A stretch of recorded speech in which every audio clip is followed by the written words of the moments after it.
आगे बढ़ते हैं। तुर्की और शाम अभी तक मातम की सफ़ें बिछी हुई।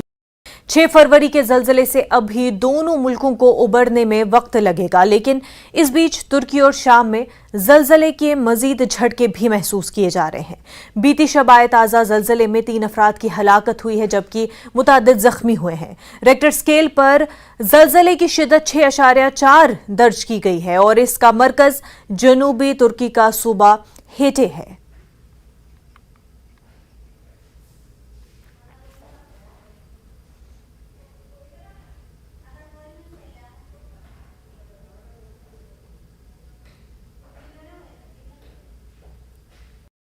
वहीं जम्मू कश्मीर में जमीनें खिसकने और घरों के घर तबाह होने के वाकयात में होने वाला इजाफे ने जहां एक जानिब माहिरीन को सख्त तशवीश में मुब्तला कर दिया है।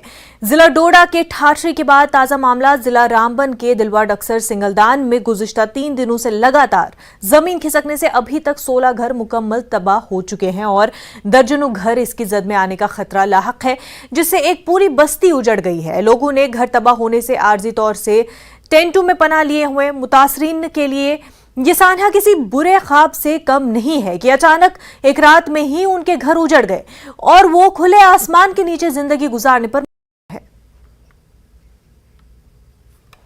हमको पता चला मकान हलने लगा तो हम बागी बार जो जितने भी मकान स्लाइड में चले गया।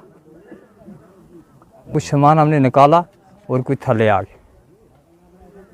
परिवार में कोई 10 हैं, कोई 8 हैं, कोई 9 हैं। हमारे लिए कोई गवर्नमेंट के से हम अर्ज करते हैं कि हमारे लिए कहीं ठिकाना बनाए। डीवी साहब ने बोला जी उधर आगे जंगलात वालों के पास उधर टेंट लगाओ। उधर हम टेंट लगाए हमने। हमारे पास माल है, उसको लेकर कहाँ जाएंगे। बस्ती को जो है पूरी तरह से इस पसीने अपनी लिया हुआ है। जो उनके पास था वो उन्होंने किया। टेंट वगैरह जो है उन्होंने अभी तक हमें यहाँ पे प्रोवाइड किए हैं, वो फॉरेस्ट एरिया में लगवाए भी हैं, लेकिन वो नाकाफ़ी है। इस वक्त इनके घर सब चीज़ें जो हैं वो उजड़ चुकी हैं, आशियाने इनकी बिल्कुल ख़त्म हो चुके हैं। उसके साथ साथ जो इनके पास लैंड वगैरह थी वो भी बह चुकी है इस पसी में। तो ना इनका कोई ठिकाना अब रहा है, ना इनके पास कोई और खाने पीने की कोई व्यवस्था मौजूद है। तो इस सूरत में मैं लोकल लेवल पे भी पूरी जम्मू कश्मीर की आवाम से ये गुजारिश करूंगा कि वो लोकल लेवल पे भी इन लोगों की मदद।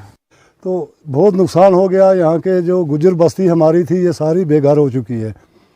तो इसलिए जामिया से गुजारिश है कि इनके लिए कोई बंदोबस्त ठीक तरीके से किया जाए और बाकी आवाम से भी अपील करते हैं हम कि वो भी इनकी कोई मदद करें ताकि इनका कोई सहारा बन सके। अब कोई टेंट शेंट लगाए हैं इधर फॉरेस्ट लैंड में, तो वो भी आर्जी है।